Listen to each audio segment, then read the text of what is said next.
Chapter 2 has been regarded as the best Fortnite chapter from many people, including me, so I've decided to rank every season from it in 3 different criteria: how well the Battle Pass goes with the theme of the season, how many map changes there were, and if they were good, and lastly, the gameplay of the season. Was it balanced? Was it fun? Let's get into it. Started. I'm trying to get to 1,000 subscribers so I can get monetized and make better videos, so if you can help me with the goal, that'll be very much appreciated. I might even make ranking all seasons video later on.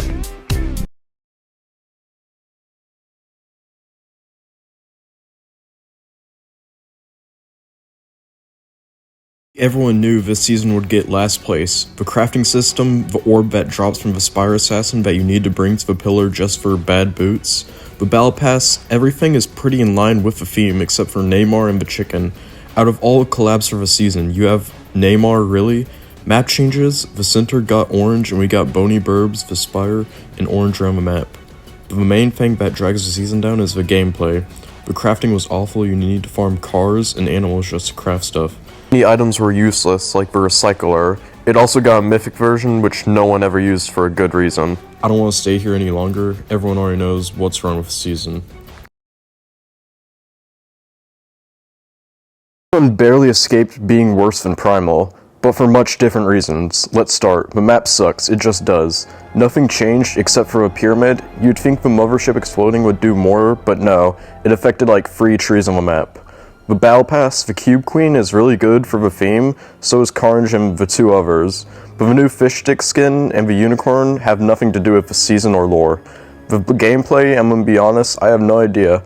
I know the sphere and the zombies and other things, and stuff like dual crossbows were involved, and no one really likes them because they kinda suck unless you're going against zombies, which there were a lot around the map, but I mean...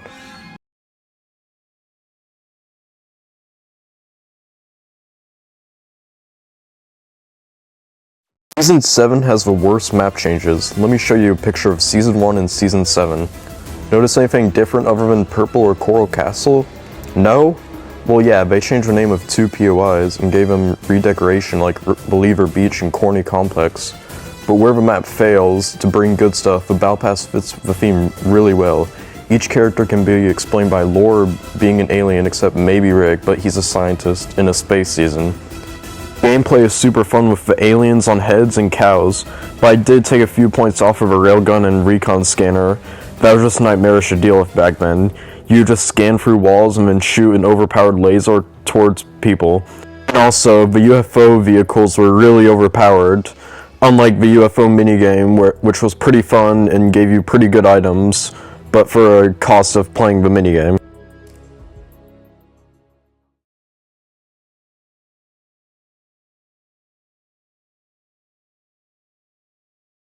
Let's start from map changes. It gets a 10 out of 10 due to a brand new map technically.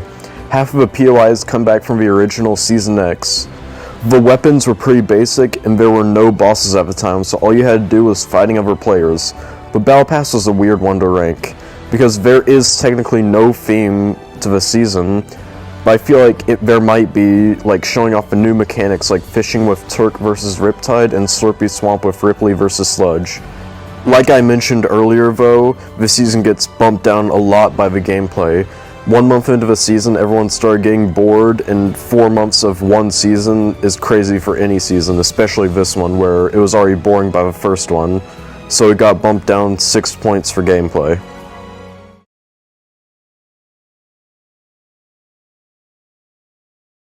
You might be wondering, why is this season so low?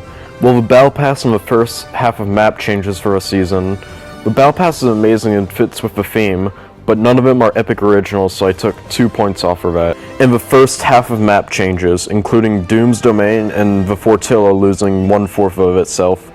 But the map changes get better halfway through the season when Iron Man arrives with Stark Industry and other places like his house.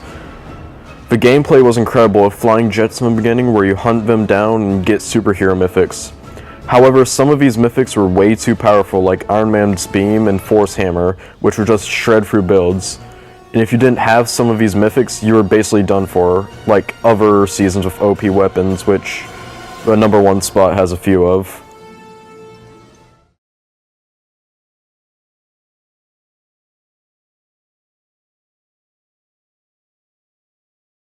This is honestly my favorite season, so when I found a way to rank them, I chose pure facts, because if I didn't, I would have ranked this one number 1. Let's start with the worst part, the Battle Pass.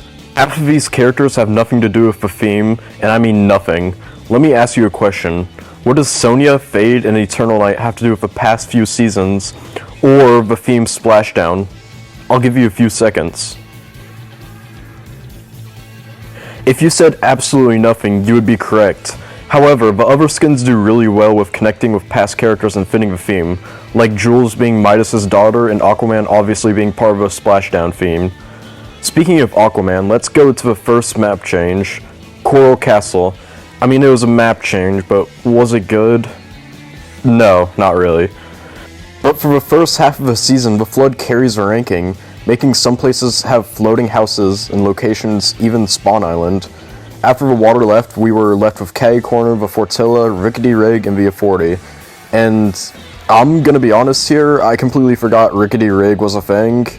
I thought it was just a location I made up in my mind, until I started researching back in time for a video, but everywhere else is memorable for other reasons. Like the gameplay of the new mythics were pretty balanced and the loot pool was amazing, except for the charge replacing the pump.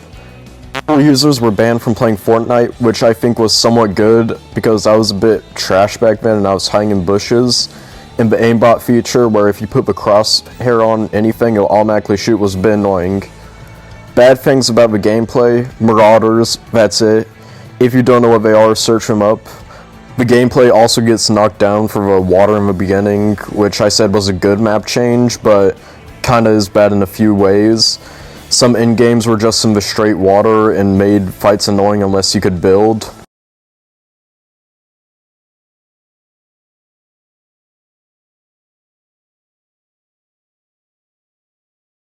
So I'm gonna start this off by saying I've seen a bunch of hate on this season for being a collab season, but the same people will love the Marvel season, which I find a bit weird. But anyways, the Battle Pass is really good, but it doesn't necessarily fit the theme of Zero Point. However, Jonesy recruited them through the Zero Point as the best bounty hunters to stop people from escaping the loop, and all the does a metal chestplate, and none of the styles help expand this except the color. Next we got the map changes. The entire center has turned into a desert. We got Salty Towers, Hunter's Haven, Colossal Coliseum, and Stealthy Stronghold. In the gameplay, sand tunneling would be cool. Notice how I said would. That's because this feature was gone for more than half the season, and the shotguns were bad, but we got NPCs, bounties, and other good items.